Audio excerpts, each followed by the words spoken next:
Okay, folks, welcome to our abbreviated Easter edition of Sunday Night Futures Live. I hope everybody had an awesome Easter and a great Passover. And the markets are obviously open. I was watching as they opened, and we saw a gap down on the NASDAQ NQ, which is what I was watching primarily. And you saw a gap down. Let me go to a 15-minute chart and I'll illustrate.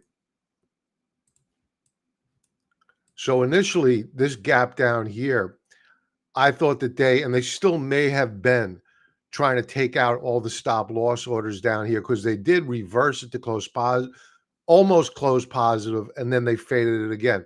Now you can see we're drifting back up. So it's a coin flip at this point, which way we go from here. It is earnings week, a big earnings week. We have Tesla coming out. I'll go over a few other names in a moment. But some buyers are beginning to move in. You're seeing 15-minute stochastics beginning to rise up, and that's a good thing.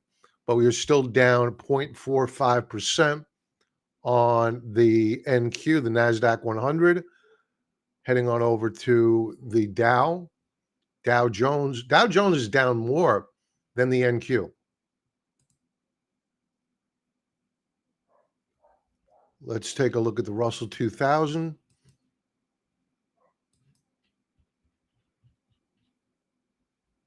So they're trying to form a trading range here.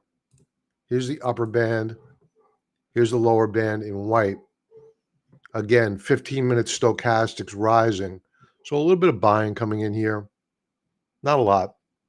Hey, Sean. Same to you, Town. Happy Easter, guys. I hope you enjoyed. Let's check in with checking with the S&P 500 would be wise. Yes. And down 0.46. I mean, this is fairly typical of what we're seeing across the board here in the equity markets. We are down, just off session lows, big gap down, reversal, and now they're trading it sideways. Let's check in with the US dollar. Wow, the dollar is moving lower out of the gate here, down by over a half percentage point. That's a big move. That's a very, very big move.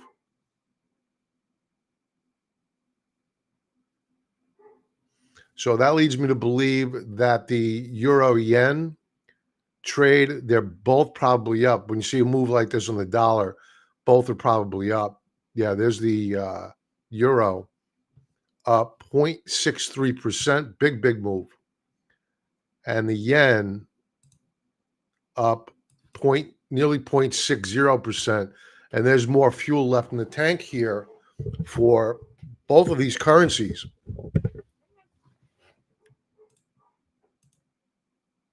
Hey, Jeff, happy Easter to you, pal.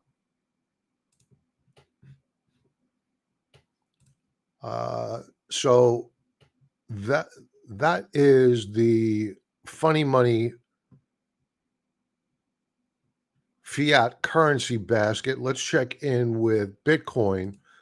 Now, Bitcoin, I've been one that's been saying for a long time now that this trades as a risk asset, and it was doing so up until a couple of weeks ago. And then something happened. It just stopped going down. Now, the daily chart does not look wonderful. However, it is improving, and it's not trading down with equities. It's beginning to show signs of strength. So something to watch out for, that positive correlation between equities and Bitcoin, that could be changing somewhat.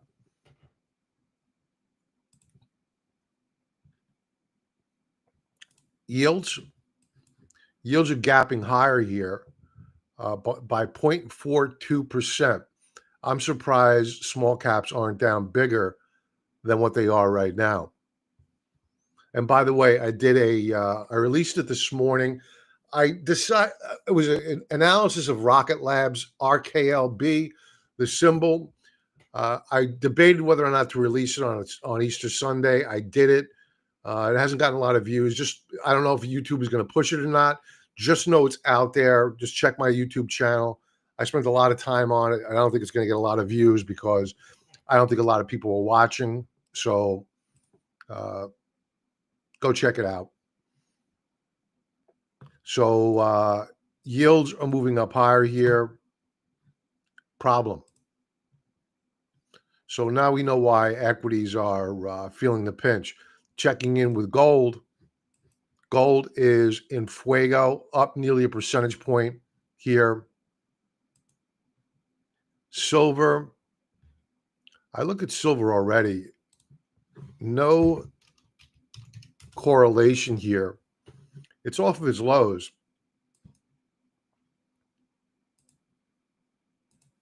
But silver is not looking wonderful at the open anyway. A lot can happen here. Hey, William. Talon, Bob, how would you play Bitcoin to the long side using options?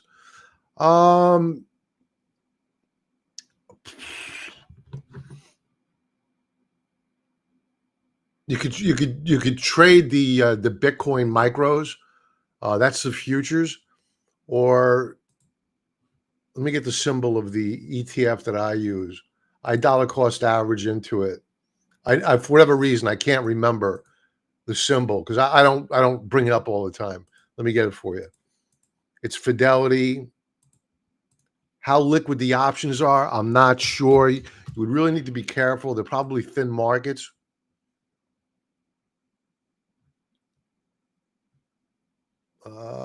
Oh no, I don't use Fidelity for that. I use SoFi.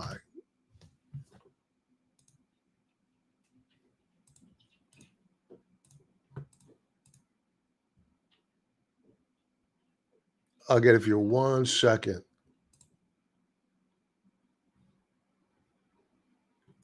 And the symbol is FB, Frank Boy Thomas Charlie. Frank Boy Thomas Charlie, FBTC. That's the Fidelity ETF. That they do have options. So that's the way I would play it. Or just trade the I don't know whether or not I could trade on Thinkorswim the Bitcoin options. I don't think I can.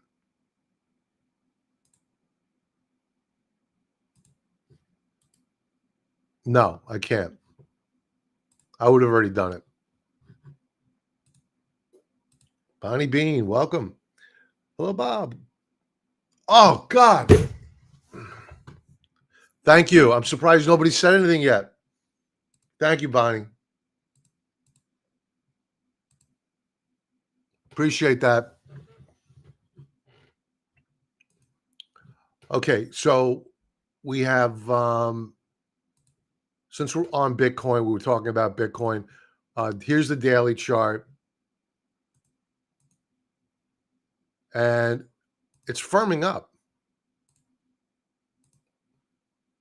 You have the equity markets down just shy of a half percentage point, Bitcoin up. That speaks volumes. Now, let's move on to see how the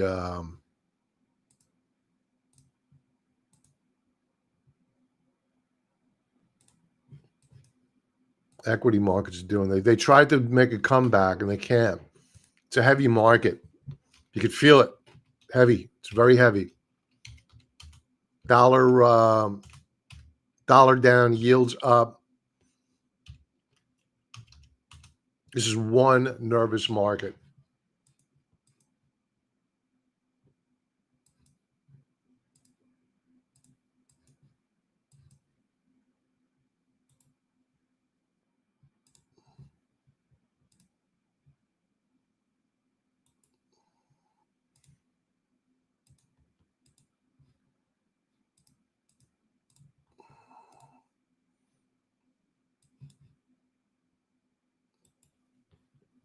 Not a good market.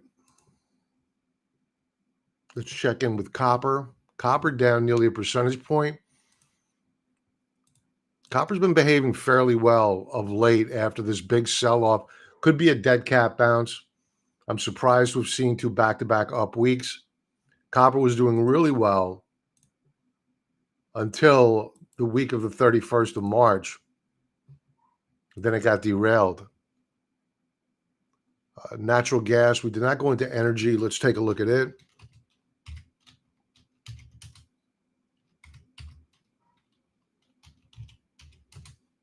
I can't type tonight.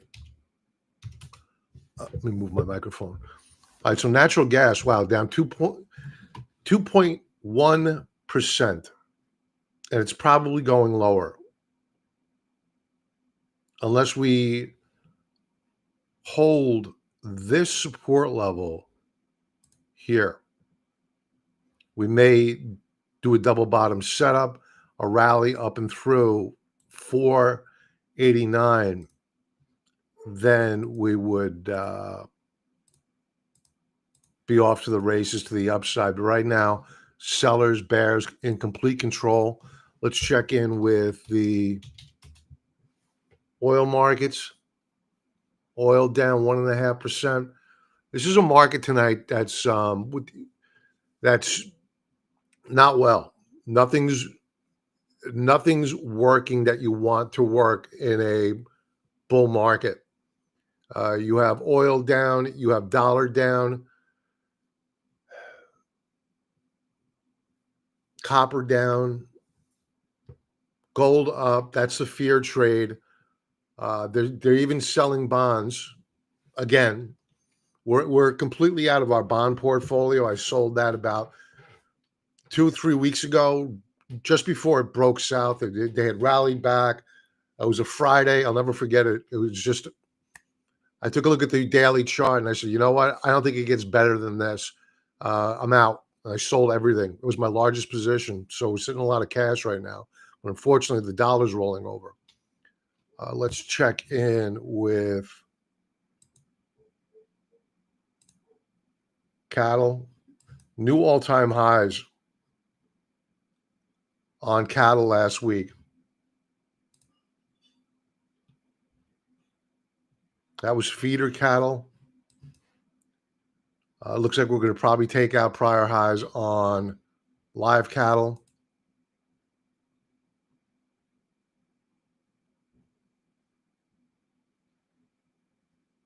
We've been watching palladium.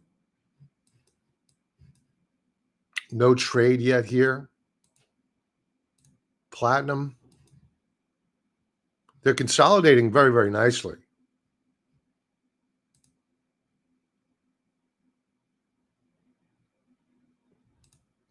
Agriculture, soybeans, good week last week. That's an outside reversal bar, also known as a bullish engulfing. You are welcome, Town, anytime. Sam S. No tariffs on copper. No tariffs on Mexican drywall or Canadian lumber either. Did that just come out? Is that brand new news?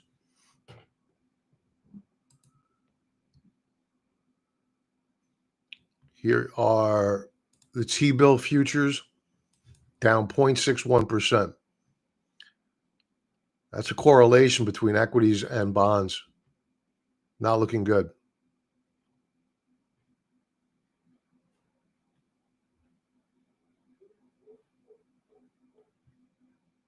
Let's check back in with the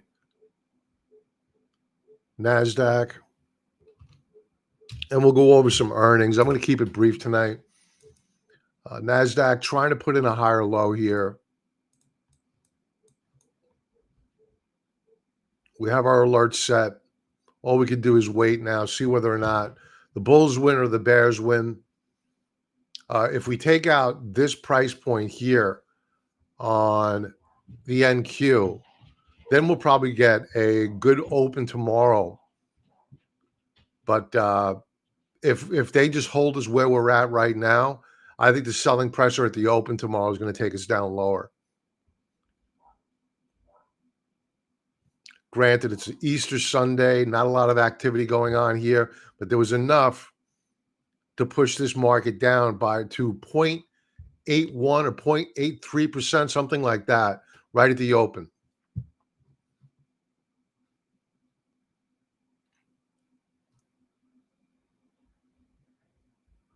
Where is it?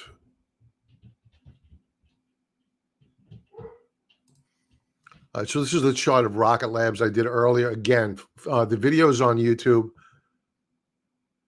And if you're not currently in our forum, please head on over. I'll put the link in there. It's free. Sign up. Let's talk about economic data coming out this week. Can't believe it's the 21st of April already. Tomorrow, meaning. Leading economic indicators coming out tomorrow. Lots of Fed heads on Tuesday. Wednesday, more Fed heads coming out. U.S. Services and Manufacturing Purchases Managers Index. Manufacturing remains in contraction. If you see services drop down below 50, you could expect the FedWatch tool here to pump expectations for a cut in May, June, measurably higher. Right now, an expectation for a cut in May is only 12.3%. There's really no chance. And even though June is well above 50, it's so volatile. I mean, June's so far away. I think there's a good chance if we get if jobless claims tick up, they're going to go in June. I checked the Federal Reserve's balance sheet over the weekend, and let's just call it flat. It was a rounding error. We're talking about a multi-trillion-dollar balance sheet, and it moved barely on the week. So let's call it a flat week last week.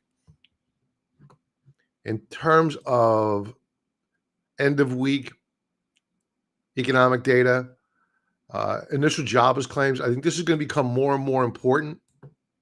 Durable goods coming out. And on Friday, consumer sentiment. Now, earnings this week.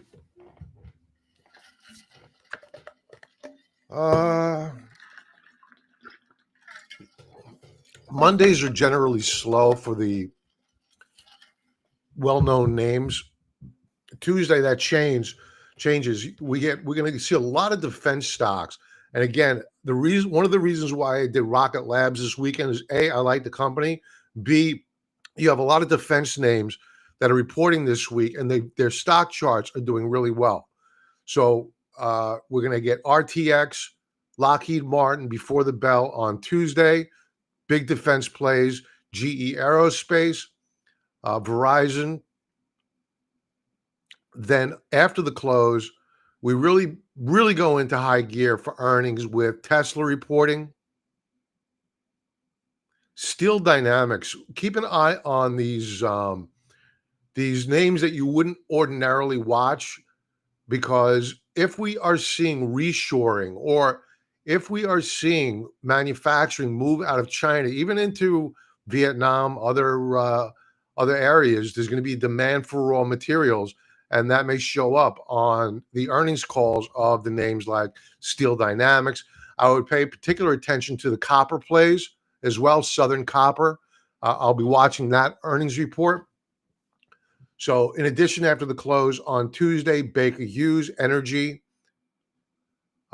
Wednesday, before the open, we own Boeing. I have a big position here on Boeing, AT&T. IBM after the bell Wednesday, Chipotle, Texas Instruments, Lam Research. Before the bell Thursday, we get the airlines coming out. Freeport-McMoRan, that's a materials play. Keep an eye on that one. At some point in time, these companies are either going to see the impact of the transition, the supply chain change. They're going to see it in their balance sheet, or if it's not in their balance sheet, they're going to be able to speak to forward-looking demand. So even if they're not making money now, their orders may reflect forward-looking improvements in their guidance. So watch out for these names. It's going to be really, really important. And we've been picking up names like U.S. Steel, EOG Resources, Boeing, names like that, CTX Railroads, trying to take advantage, trying to get ahead of this trade. We're trying to get past the tariff talk. We're right now, our assumption is that we're going to get trade deals. They're already happening. The smaller economies, Vietnam, etc., are cutting deals. Japan will cut a deal. Then comes the EU, then comes China. Once we lock in Japan, I think that the tariff talk will begin to die down some as we see trade deals or promise thereof of trade deals begin to take hold. And then once it's a realization that we have new markets to sell into and we have manufacturing coming back onshore of the United States or leaving China and going elsewhere, then all is right with the world. Right now, it's just an ugly time to be long of equity. Simple as that. So we need to get through this. We need to look past the bad news and position ourselves for the logical outcome. So moving on here, more airlines, Southwest, Merck comes out, PepsiCo. Staples are doing really good. They're acting as a proxy for the bond market. Normally, money right now in this type of an environment, money would be going into the bond market. It's not. It's going into staple stocks, the PepsiCos of the world. Anything that pays a dividend, also giving you upside appreciation, that's where money's flowing. Staples had a very good week last week. Just simply take a look at XLP. Here's the weekly chart. This is going up. It broke out. We're probably going to get a retest, and this is going to go up. Who'd have thunk it? Staples is the place to be. Continuing on after the close on, I wouldn't normally bring this up. Union Pacific is going to report. I'm interested in these old stodgy names right now. And the reason why I like them is that they're kind of already beaten up. So if you're buying in the steady eddies, they're not going to go down 50, 60% like some of these high-tech stocks can. So this is where we're looking right now to build a portfolio and looking out, not 3 months, but looking out a year. Something just fired off. That's an old alert. All right, after the close on Thursday, Intel, Alphabet. We're going to get a bunch of miners coming out. Agnico Eagle. I saw another one here as well. Newmont is coming out. So the mining stocks, the gold stocks should do well. Declining oil is great for gold stocks because you have gold moving up. So the underlying commodity in the ground is worth more, and the largest input cost is oil. And oil's going down. So these gold mining stocks, you got to own them. Weyerhaeuser, Friday, not much. AbbVie, Colgate, more Staples, more oil, and that's it. TF Hatter, welcome. OG1 Kenobi, hey, brother. Sorry to hear that. You're not alone. I'm sure there's a bunch of other people out there as well. All right, guys. Thanks for being here. Like, subscribe. You know the deal. And everybody have a profitable trading week. I'll talk to you soon.